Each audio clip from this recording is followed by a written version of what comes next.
105편의 말씀도 45절까지의 긴 시의 내용인데요.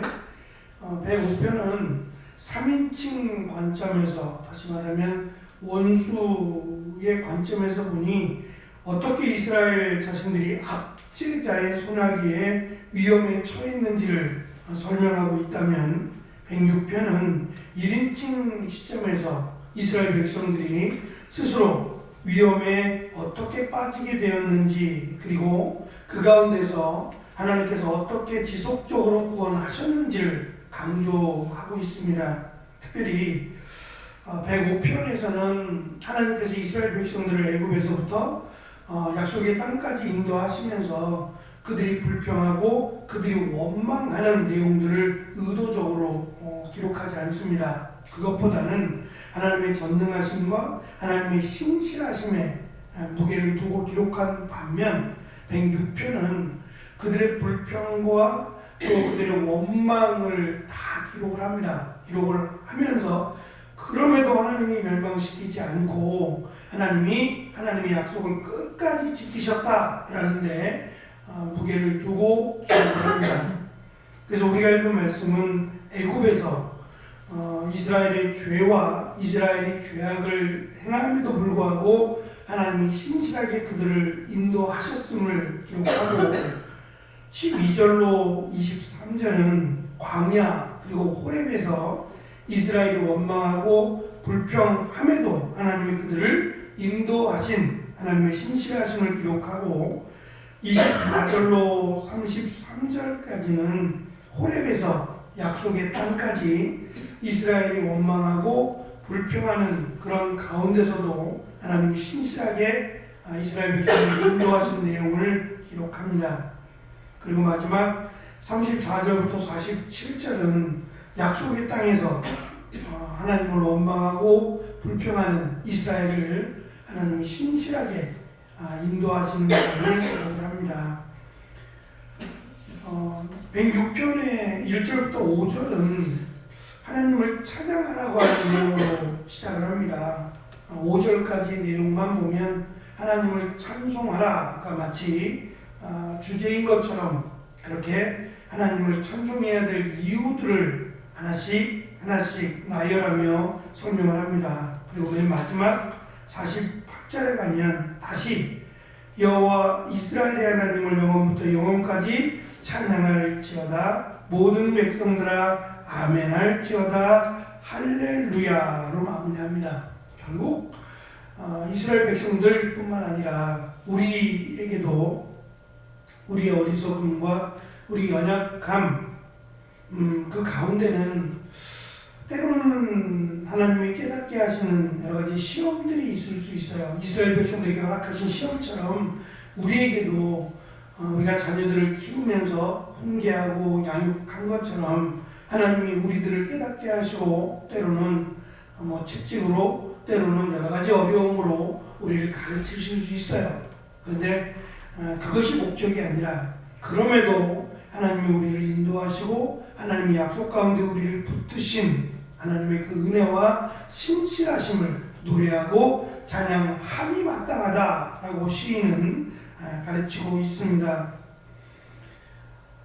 우리가 읽은 말씀은 하나님께서 애굽에 있던 이스라엘 백성들의 선조들에게 베푸신 인자하심에 대한 내용입니다. 특별히 애굽에 보이신 이 10가지의 기사와 표적을 하나님이 보이셨음에도 불구하고 그것에 대해서 깊이 생각하지 않고 홍해바다 앞에서 하나님을 원망하고 하나님을 불평했던 일들을 강조합니다. 그러니까 눈앞에 보여지는 기적이 있을 때는 하나님의 은혜에 대한 감사 그리고 찬양을 하다가 막상 눈앞에 어려움이 오게 되면 여지없이 불평하고 원망하는, 그들이 하나님을 알지 못해서 그렇죠. 이 애굽에는 다양한 신들이 있어요. 그러니까 꽤 많은 신들의 능력이 그거밖에 안 되는 거예요. 신들은 영역이라는 게 있어서 하늘의 신 그러면 하늘을 벗어나면 그 신은 영향력을 미치지 못해요. 그러니까 산에 갈 때는 산의 신을 믿어야 되고 바다에 갈 때는 바다의 신을 믿어야 되고, 그러니까 각종의 신들이 많아요. 그러다 보니까 신은 전능하다라고 하는 것이 이 애굽에는 없어요. 특별히 이제 그들에게 그 가장 큰 신은 태양신이에요.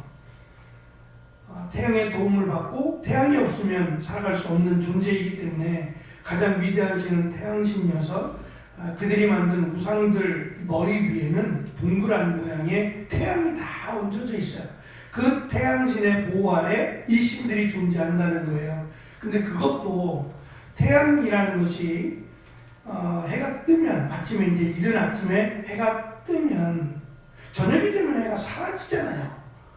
해가 사라지면 태양신은 잠시 모습을 감추고 어둠의 시간이 오죠. 그러니까 태양신조차도 이 어둠을 이길 수가 없는 거예요.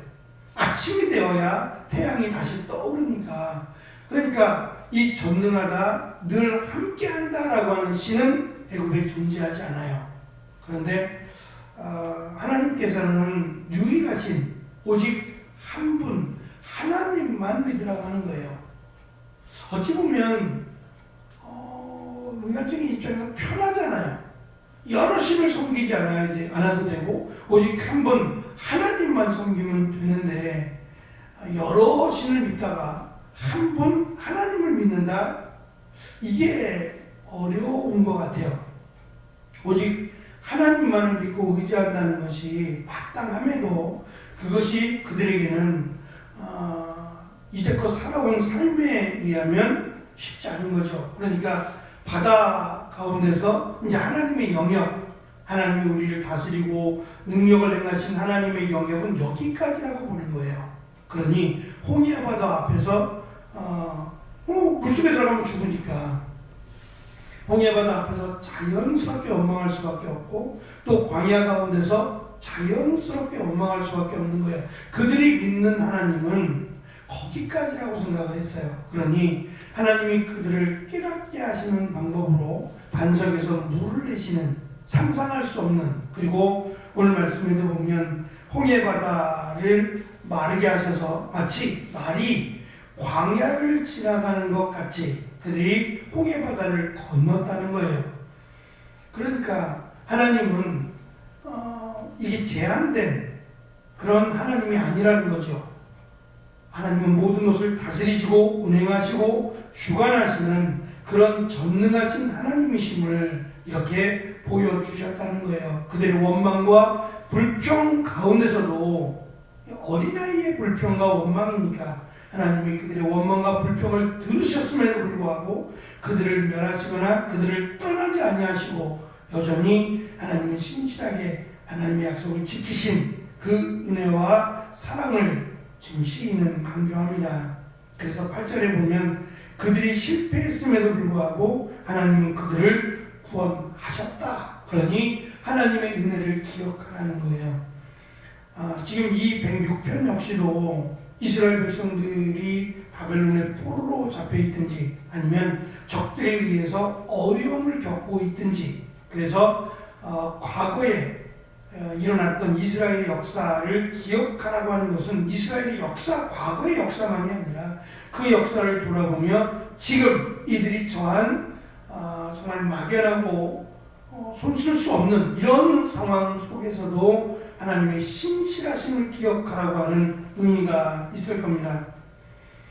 우리가 아는 것처럼 출애굽 사건은 애굽에 임한 10가지의 재앙은 애굽에게는 심판이고 이스라엘에게는 구원입니다. 종이 한 장 차이 같지만 하나님의 백성에게는 축복과 은혜의 시간이었고 하나님을 대적하는 애굽에게는 심판과 죽음의 시간이었어요. 이스라엘 백성들은 만약에 하나님을 믿지 않았더라면 이스라엘은 애굽 가운데 죽임을 당해야 했을 겁니다. 하나님의 백성으로 선택받았다는 그 이유 하나만으로 이스라엘 백성들은 사실 믿음이 없죠. 믿음이 없지만 하나님의 은혜로 그들이 구원을 받고 또 출애굽할 수 있었습니다. 그렇다면 지금 이스라엘 백성들에게 소망은 하나님의 백성으로 살아가는 거예요. 눈앞에 보여지지 않아도 하나님의 백성으로 살아가는 그것이야말로 하나님의 가장 큰 은혜라고 시인은 고백하고 있는 겁니다. 제가 남아공에 있을 때 사실은 뭐 앞으로 5년 뒤의 계획, 10년 뒤의 계획을 세우고 간 건 아닙니다. 당장 배워야겠다, 또 공부를 해야겠다라고 하는 절박함도 있었고, 또 하나님이 주신 기회다라고 하는 고백도 있었어요. 인도하심도 있었고, 그래서 주저하지 않고 남아공에 갈 수 있었습니다. 거기 가보니까 뭐 공부하기 위해서 오신 분도 있지만 또 선교하기 위해서 선교사로 오신 선교사님들도 꽤 많았어요. 뭐 그들과 늘 함께 하진 않았지만 나름대로 하나님이 허락하신 기회였고 또 은혜임을 고백하며 뭐 공부하시는 분들은 열심히 공부하고 선교하시는 분들은 열심히 선교를 했죠. 그 와중에 이제 가서 배운 찬양이 있어요. 그 찬양 참 많이 불렀던 것 같아요. 지금은 마치 안개와 같이 희미하게 보이고 하나님의 인도하심이 막연해 보여도 분명히 하나님은 우리의 길을 밝히 인도하신다라고 하는 내용의 찬양입니다. 선교사님 유학생은 아니었고 선교사님으로 오셨던 건너편에 있는 교회인데 좀 젊은 목사님이요. 그때는 저도 전도사였고 그분도 전도사로 왔었는데 그 사모님이 이제 특송 시간에 그 찬양을 특송으로 했어요. 근데 마음에 확 와닿는 거예요. 지금 열심히 공부하고 있지만 그 앞으로의 일들에 대해서 누가 책임을 지겠냐고요. 누가 인도하겠어요? 하나님을 믿고 온 거잖아요. 근데 지나고 보니까 어느 누가 이렇게 저렇게 말하지 않았어도 분명히 하나님이 인도하셨고 하나님이 함께 하셨음을 고백할 수 있거든요. 그러면 그 고백을 할 수 있다는 얘기는 똑같은 고민에 빠진 이들에게 하나님이 인도해 주실 거야, 하나님이 함께 하실 거야 라고 하는 믿음의 간증이 있어야 되잖아요. 시인은 그럴 거란 말입니다. 누가 뭐라고 해도 시인은 하나님께서 함께 하셨다는 간증이 있고 하나님이 역사하신다라고 하는 믿음이 있어요. 그러니 이러한 고백을 하고 있는 것이고, 이 고백을 시인만이 아니라 지금 이 시를 듣고 노래하는 이들도 이러한 간증과 고백을 하기를 원하는 겁니다. 그래서 12절에 보면 이에 저희가 그 말씀을 믿고 찬송을 불렀도다 라고 말해요. 그러면 믿었으니까, 찬송을 불렀으니까 이 뒤에 나오는 내용들은 믿음의 내용들이 나와야 되잖아요. 그런데 우리가 아는 것처럼 13절부터 그들이 광야에서 또 호렙에 이르기까지 또 불평합니다. 또 원망하고요. 믿었다는 것이 무색할 만큼, 그러니까 눈앞에 있는 것만 보고 믿는 거예요. 그 연약함을 지금 오히려 시인들은 드러내어 설명을 해요. 우리의 믿음의 연약함이 있을 수 있다. 그러니 눈으로 보는 기적의 하나님을 보지 말고 약속의 하나님, 말씀의 하나님을 믿으라는 거죠. 그래서 당장 눈앞에 어려움이 있고 당장 눈앞에 해결이 되지 않는 문제가 있더라도 하나님을 여전히 믿고 하나님을 찬송해야 된다는 것을 거듭 지금 이 106편을 통해서 거듭 설명을 합니다. 그래서 하나님의 변하지 않으신 신실하심을 의지하고 신뢰할 것을 지금 강조하고 있습니다. 그럴 때에 그렇게 믿고 하나님을 신뢰할 때 더 큰 하나님의 은혜가 있다라는 것을 강조하고 있습니다. 이들에게뿐만 아니라 우리에게도 신실하신 하나님을 믿고 하나님께 나아가는 그런 은혜와 기쁨이 있기를 저 역시도 축원합니다. 기도하겠습니다.